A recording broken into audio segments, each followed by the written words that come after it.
Um, so obviously with this year, we've had a change in the study design. So honestly, I would say that Unit 4 hasn't been changed that much. I would say stuff has been taken out. So in the previous study design, um, as opposed to this year where this study design is kind of entirely on sleep, last year it was on consciousness and sleep. So kind of the stuff that we're looking at on this slide, um, there was a lot more detail on this.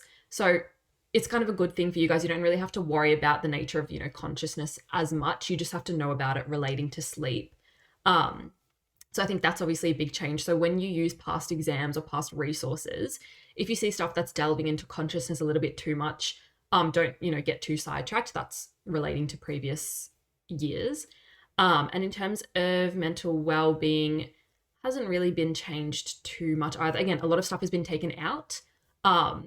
So a lot of stuff to do with kind of mental health disorders and risk factors for that, um, that's been kind of removed. So I would say Unit 4 is a little bit, um, I would say maybe better compared to Unit 3 in terms of study design changes, because I think there was more changes in Unit 3 compared to Unit 4.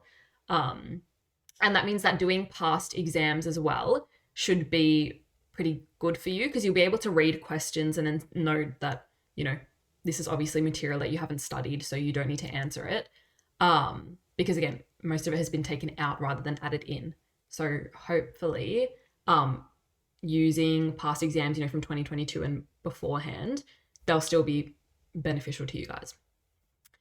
Okay, hopefully that has kind of all made sense in terms of our actual stuff on sleep. So beginning with the definition of what it is, again, we relate it a little bit to consciousness. So it's this idea that sleep is what we would call an altered state of consciousness.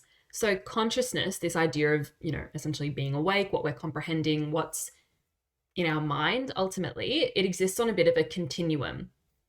So we generally are in this state of normal waking consciousness, and it's this idea of when we're alert and when we're awake. And then we can kind of slip and slide, because again, think of this idea of being on a continuum into different levels of consciousness. And that kind of is when we enter this sort of realm of altered states of consciousness. So again, as the name suggests, it's basically anything that is sort of outside of our normal waking kind of alert stage. So obviously sleep, we're not, awake and alert during that. So that's why it's an altered state of consciousness. So going into these a little bit more, so the definitions of these are here. The definitions aren't like a big thing to be aware of. I think I always say psych is a very application-based subject. So all of your questions are all applying it to a situation. You rarely get a question saying, what is the definition of normal waking consciousness? Or what is the definition of, I don't know, operant conditioning or something like that. You will get a scenario, so-and-so goes for a walk in the park, I don't know, blah, blah, blah, blah.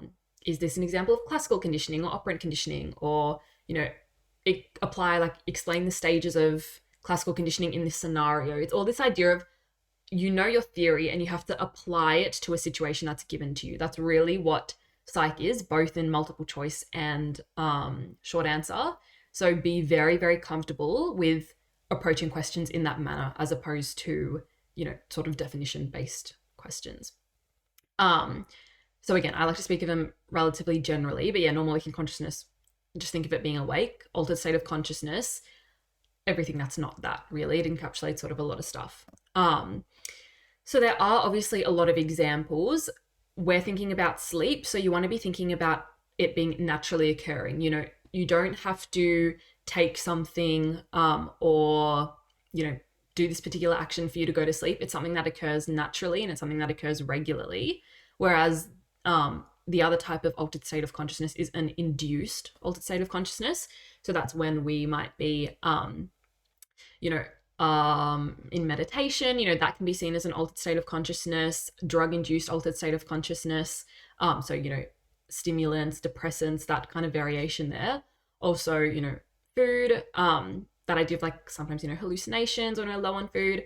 So that's that idea of entering an altered state of consciousness when you're not in that sort of present, awake and alert phase, and you've sort of taken something or, something has occurred that has caused you to sort of enter this altered state of consciousness. So you generally think about,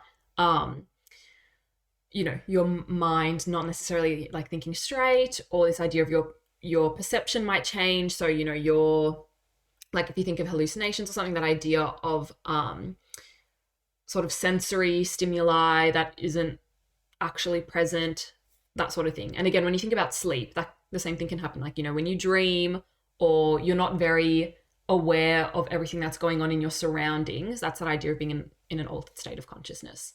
So hopefully that sort of makes sense.